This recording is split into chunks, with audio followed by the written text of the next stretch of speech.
Eugene Victor Debs was an American labor leader and socialist political activist who became one of the most influential and controversial figures in the history of American radicalism.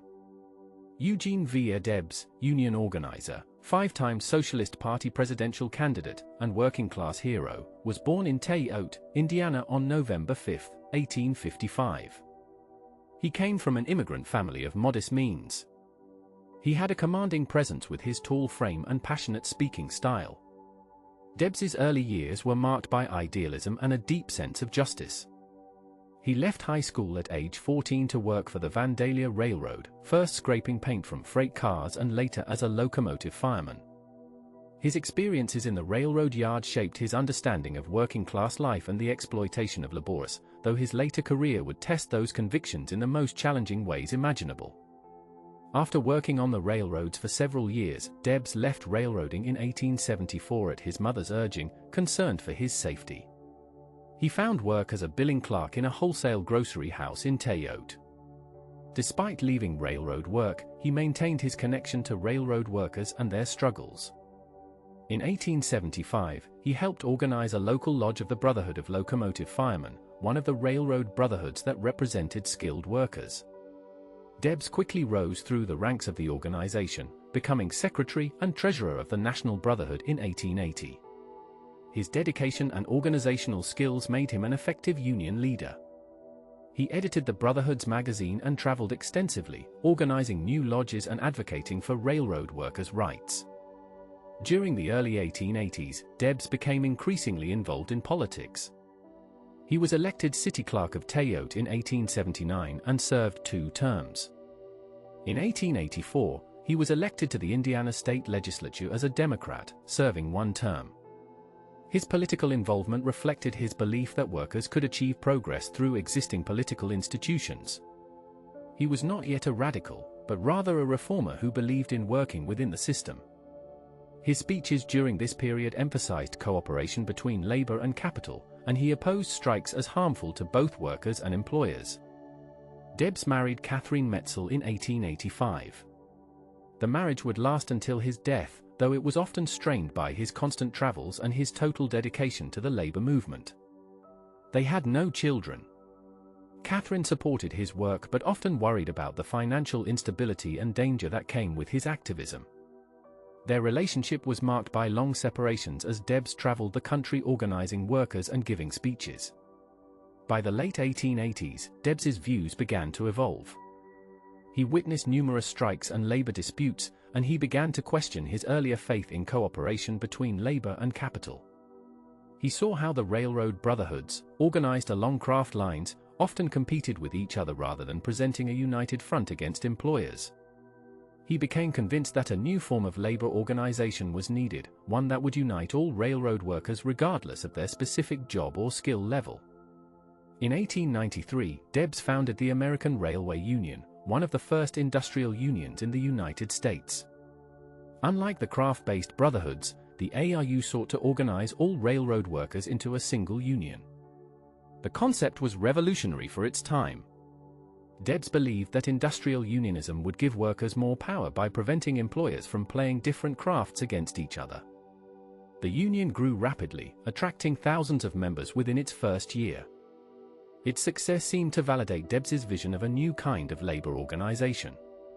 The American Railway Union's first major test came in April 1894, when workers at the Great Northern Railway went on strike. The railroad had cut wages multiple times, and workers demanded restoration of their pay. Debs led the strike with skill and determination. After 18 days, the railroad agreed to most of the workers' demands. It was a stunning victory that brought Debs and the ARU national attention. Membership in the union soared to over 150,000 workers. Debs was hailed as one of the most effective labor leaders in America. The triumph of the Great Northern Strike was short-lived. In May 1894, workers at the Pullman Palace Car Company near Chicago went on strike to protest wage cuts and high rents in the company town where they were required to live. The Pullman workers were not initially members of the ARU, but they appealed to Debs and the union for support. After the Pullman Company refused to negotiate or submit to arbitration, the ARU convention voted to boycott all trains carrying Pullman cars. Beginning on June 26, 1894, ARU members across the country refused to handle trains with Pullman cars attached. The Pullman strike, as it came to be known, quickly paralyzed railroad traffic throughout the western United States. Thousands of workers walked off their jobs in sympathy with the Pullman workers. The strike was remarkably effective in its early days, demonstrating the power of industrial unionism. However, the railroad companies, organized through the General Managers Association, were determined to break the strike and destroy the ARU. They brought the full weight of corporate power and government authority against the strikers. The railroad companies began attaching mail cars to trains with Pullman cars, knowing that interfering with mail delivery was a federal offense. When strikers prevented these trains from moving, the companies claimed the strike was interfering with interstate commerce and mail delivery. Railroad executives pressured President Grover Cleveland's administration to intervene. Attorney General Richard Olney, himself a former railroad lawyer, was eager to break the strike. He obtained a federal court injunction ordering the strikers to cease their boycott on the grounds that it interfered with interstate commerce and mail delivery. Debs and the ARU leadership faced a difficult choice. They could obey the injunction and abandon the strike, or they could defy a federal court order. Debs believed the injunction was unjust and unconstitutional, an abuse of judicial power to serve corporate interests. He advised ARU members to continue the boycott. On July 2, 1894, President Cleveland ordered federal troops to Chicago to enforce the injunction and break the strike. The use of federal troops against strikers was controversial and provoked outrage among labor supporters. Illinois Governor John Altgeld protested that the troops were unnecessary and that state authorities could maintain order. The arrival of federal troops escalated the conflict. Violence erupted in Chicago and other cities. Railroad property was destroyed, and several people were killed in clashes between strikers, troops, and strikebreakers. The press blamed Debs and the ARU for the violence, though much of it was provoked by company agents and troops. The strike began to collapse under the combined pressure of federal troops, court injunctions, and negative publicity. By mid-July, the Pullman strike was effectively broken. The ARU was destroyed, and thousands of workers were blacklisted, unable to find employment with any railroad company. On July 17, 1894, Debs was arrested for violating the federal injunction. He was charged with conspiracy to obstruct the mail and interstate commerce. His trial became a national sensation. Debs used the proceedings to defend not just himself but the entire labor movement. He argued that workers had the right to organize and strike, and that the government had become a tool of corporate power. Despite his eloquent defense, Debs was found guilty of contempt of court for violating the injunction. He was sentenced to 6 months in prison. The Supreme Court later upheld the conviction in the case in re Debs, establishing a precedent that federal injunctions could be used to break strikes. Debs entered the McHenry County Jail in Woodstock, Illinois in January 1895 to serve his sentence. His imprisonment transformed him politically. During his 6 months in jail, he read extensively, including works of socialist theory. He studied Marx, Edward Bellamy, and other socialist writers. Visitors brought him books and engaged him in discussions about socialism and the labor movement. Debs emerged from prison in November 1895 a changed man. He had entered jail as a progressive labor leader who believed in reforming capitalism. He left as a socialist who believed capitalism itself was the problem and that only a fundamental reorganization of society could achieve justice for workers. Debs's conversion to socialism was not sudden but rather the culmination of his experiences. The Pullman strike had shown him that the government and legal system served corporate interests, not workers. He concluded that reforming capitalism was impossible because the system itself was designed to exploit labor for the benefit of capital. Only socialism, the collective ownership of the means of production, could create a just society. His new political philosophy would define the rest of his life. In 1897, Debs helped found the Social Democracy of America, which later became the Social Democratic Party. In 1901, this merged with other socialist groups to form the Socialist Party of America. Debs became the most prominent leader and spokesman for American socialism. He ran for president as the Socialist Party candidate in 1900, 1904, 1908, 1912, and 1920. He never expected to win, but he used the campaigns to spread socialist ideas and build the movement. His presidential campaigns were educational crusades, barnstorming tours where he gave hundreds of speeches explaining socialism to American workers. Debs was an extraordinarily gifted speaker. His speeches combined moral passion, humor, and clear explanations of complex economic ideas. He spoke in simple language that working people could understand, avoiding the academic jargon that made some socialist literature inaccessible. He emphasized the ethical dimension of socialism, arguing that it was not just economically superior to capitalism but morally necessary. His speeches often had a religious quality, framing socialism as a movement for human brotherhood and dignity. This moral approach resonated with many Americans who might have been put off by purely economic arguments. The Socialist Party grew significantly under Debs's leadership.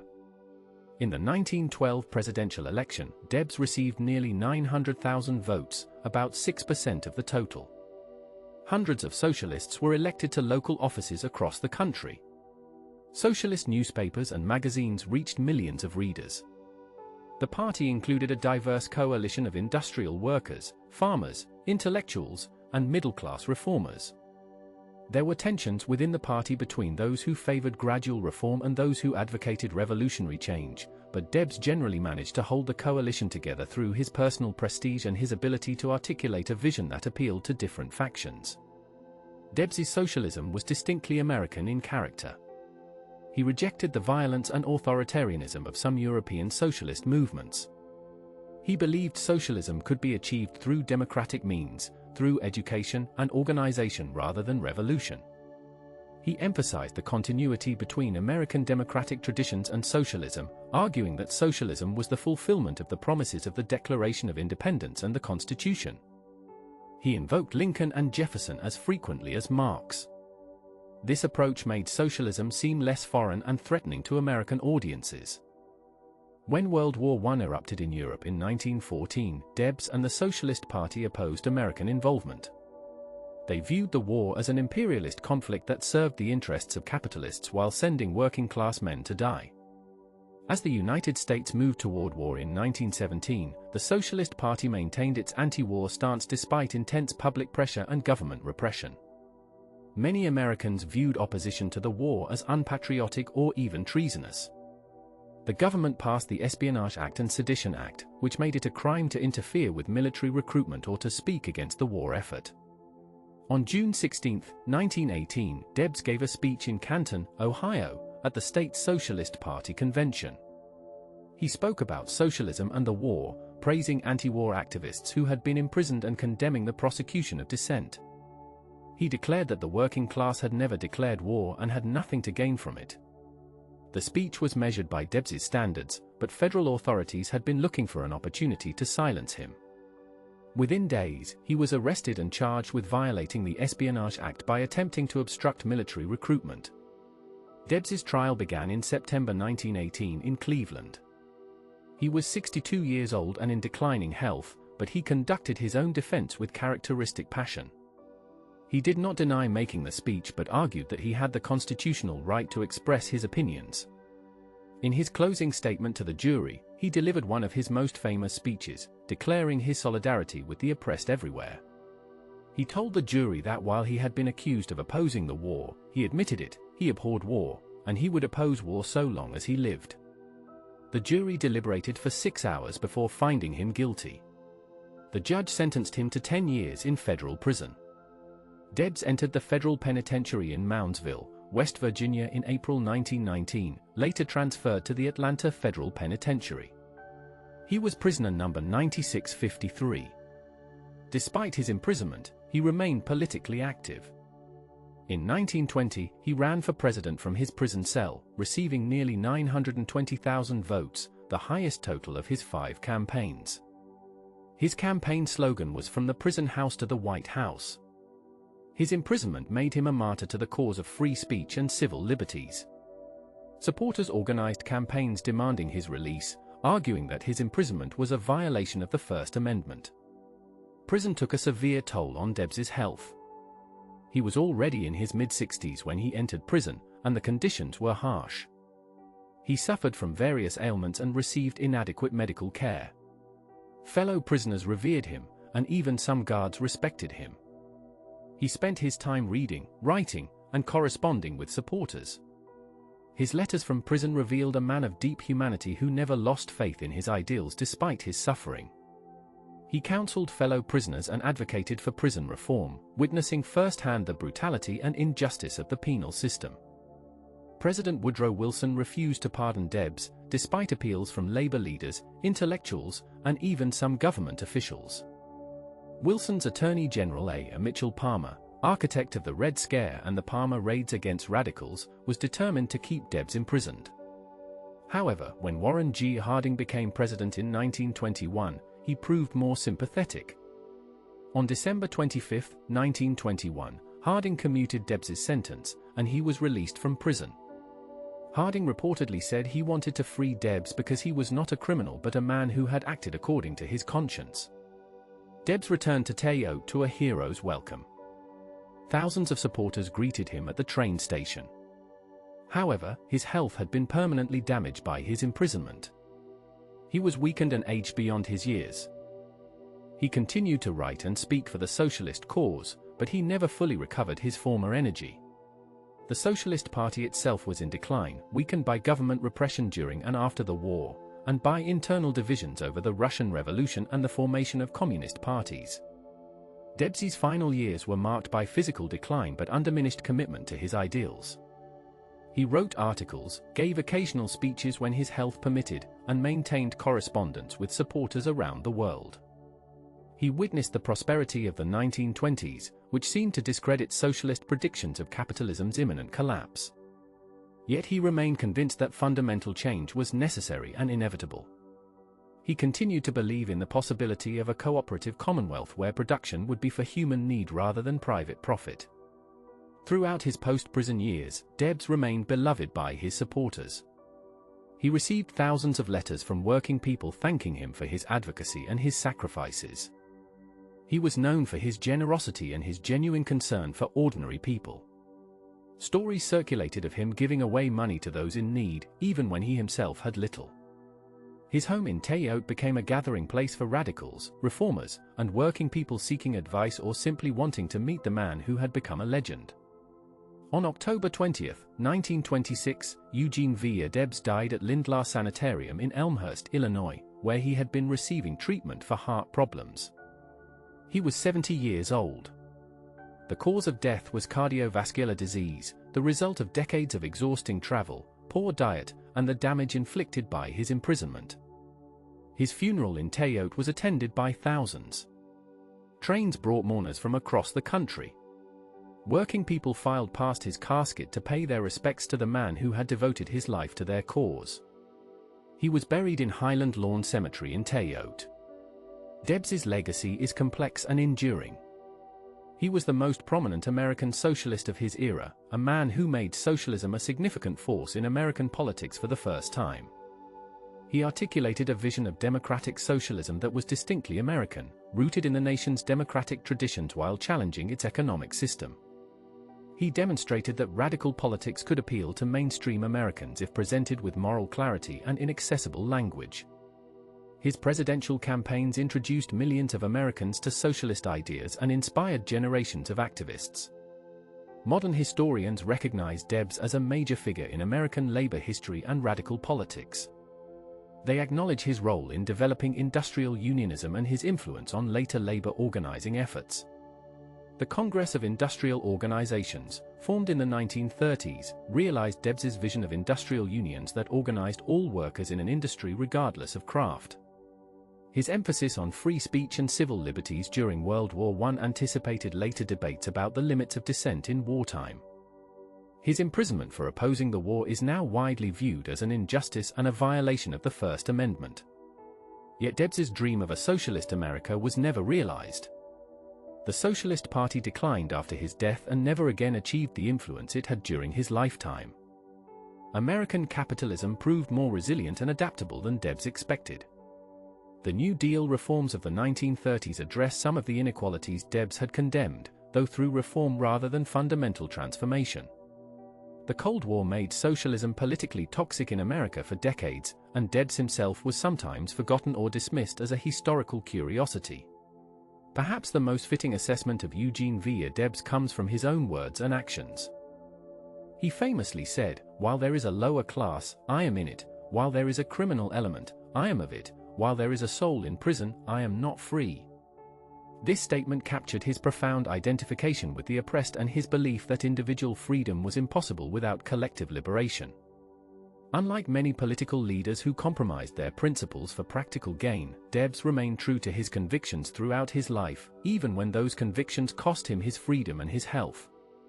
Debs represents a particular tradition in American radicalism, the moral crusader who challenges not just specific policies but the fundamental organization of society. He was a prophet who called Americans to live up to their professed ideals of equality and democracy by extending those principles to economic life. His vision of a cooperative commonwealth where working people controlled the means of production and shared in the wealth they created remains unrealized, but it continues to inspire those who believe that a better world is possible. In the end, Eugene V Debs was neither a successful politician in conventional terms nor a revolutionary who overthrew the existing order, but rather a moral leader who articulated an alternative vision of American society. His legacy includes his role in building the American labor movement, his advocacy for industrial unionism, his leadership of the Socialist Party, and his courageous opposition to World War I. He is remembered today as a champion of working people, a defender of free speech, and a man who sacrificed personal comfort and freedom for his principles. Debs remained until his death a man of unwavering conviction, remembered for his moral courage and his lifelong dedication to the cause of social justice and human dignity.